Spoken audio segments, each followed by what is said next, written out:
এখন হ্যাঁ এখন 100 টাকার বাগ দে। তুই 50 টাকার বাগ দিছিলি। হ্যাঁ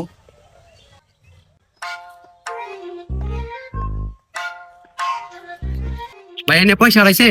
হ্যাঁ তুমি কি করে জানো? হ্যাঁ এই যে আমি 50 টাকা পাইছি।